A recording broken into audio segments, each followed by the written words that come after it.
Hello there.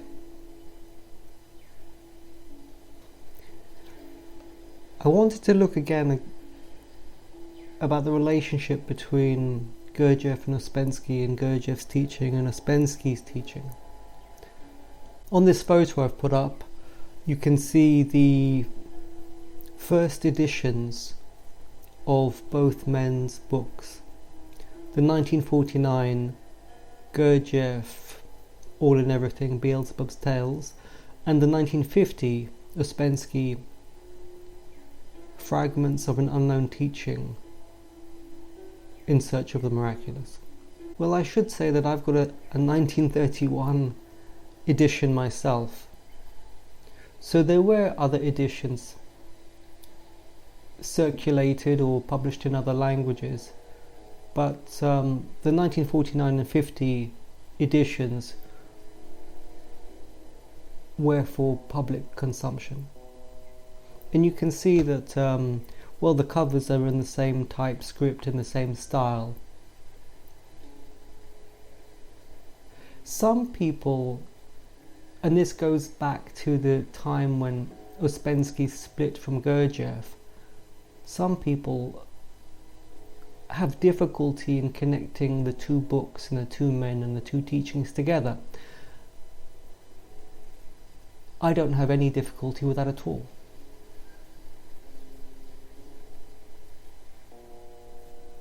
And any questions that have been posed, I think, are very easy to explain. I mean, Gurdjieff was like a dog who had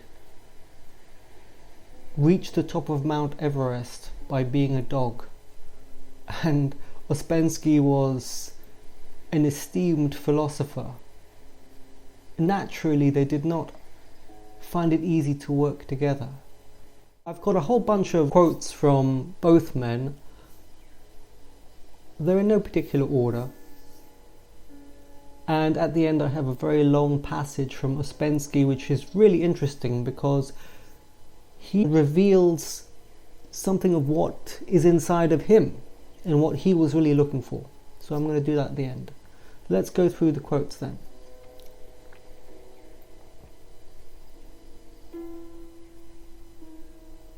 From Ouspensky. I never said anything about earlier groups. I said people must not talk to those who left the work. Then I spoke about the rule made in 1924 after I broke relationship with G. I see that even now it immediately produces questions that cannot be answered. This shows why I said that people must not talk about the reasons of my separation from G among themselves.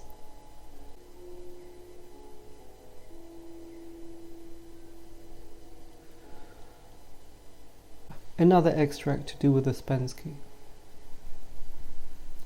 Sometime later he gave me a typescript to read, saying that he was writing down all that he could remember of what Gurdjieff had said to him. When he asked my opinion of it, I said that it was wonderful stuff. It was in a different vein from Tertium Organum and a new model of the universe, much higher in the scale of ideas. It was a verbatim report of Gurdjieff's talks. But you will surely publish this? I asked. Apart from Beelzebub's Tales in the second series, it's the most interesting collection of Gurdjieff's sayings and doings that could possibly be got together. I may publish it, but not if Gurdjieff publishes Beelzebub's Tales. To my question why, he did not answer. It was eventually published after Gurdjieff's death, Fragments of an Unknown Teaching, which the American publishers stupidly dubbed In Search of the Miraculous.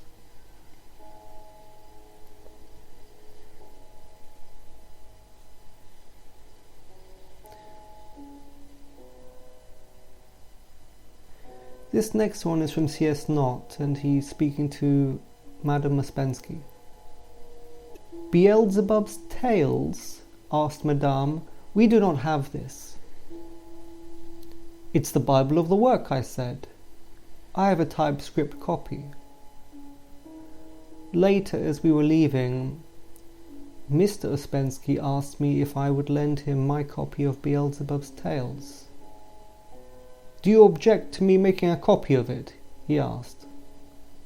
"Of course not."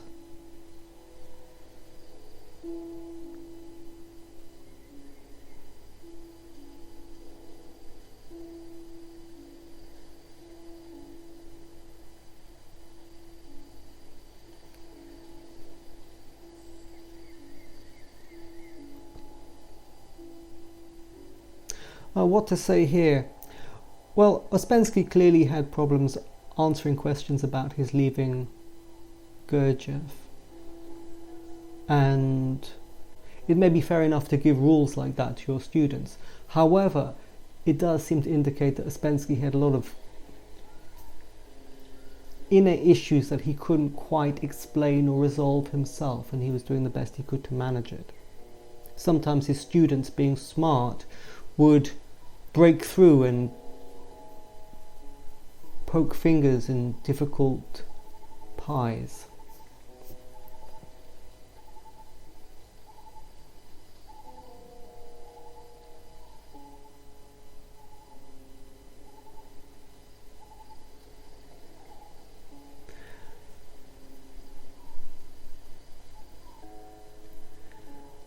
This next one is from Louise March.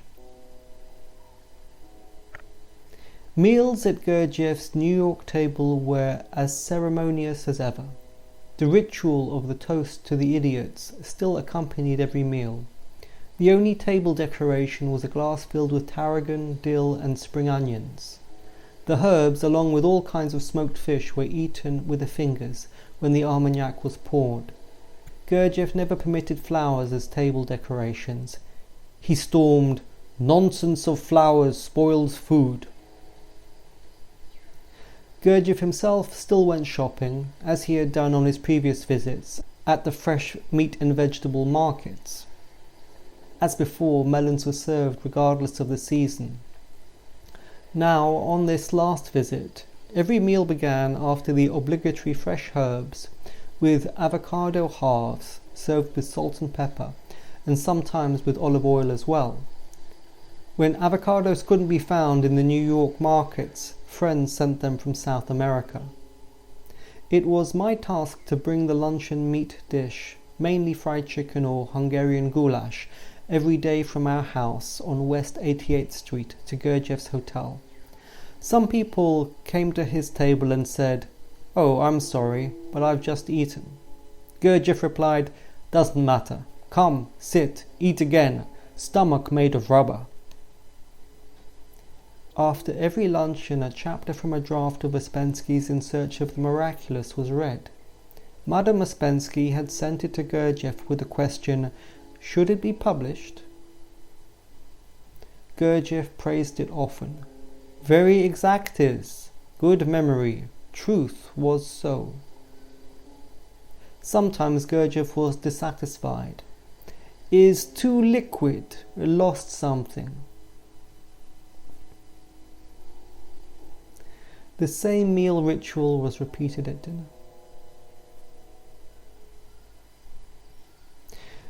Now you can see here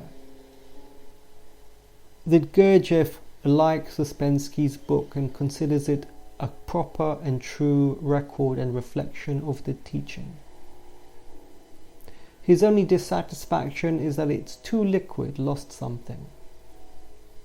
Well, fair enough, how many people can keep up with the weight of being of Gurdjieff? I think Ouspensky did amazingly well. But yes, maybe it's too liquid and has lost something. Nevertheless, that doesn't mean it's not a proper record of the teaching. Gurdjieff never said that. He says, "Very exact is, good memory, truth was so." And if Ouspensky's book had been some sort of corruption or misunderstanding, I think Gurdjieff would have certainly let it be known,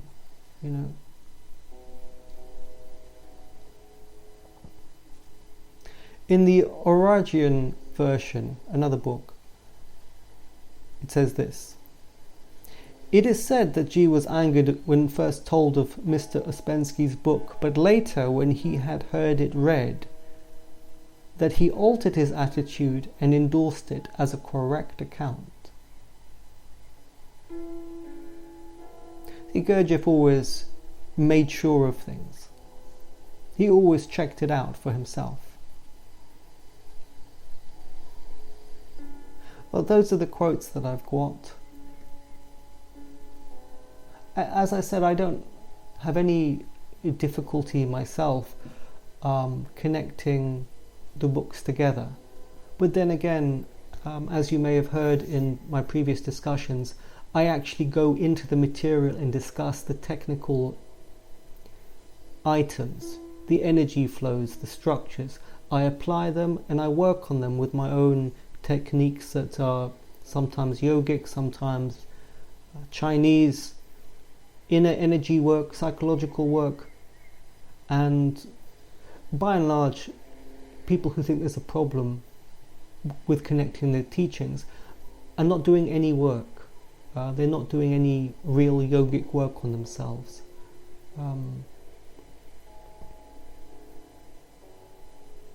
It's also interesting to see that there was this sort of factionalization of people who were studying this material after Ouspensky died, and the difficulties that exist in different currents of the people who are interested in the teaching today. You can see how they flow back to that starting point. You can see how a break 70 years ago, how it's flown out, flown downstream.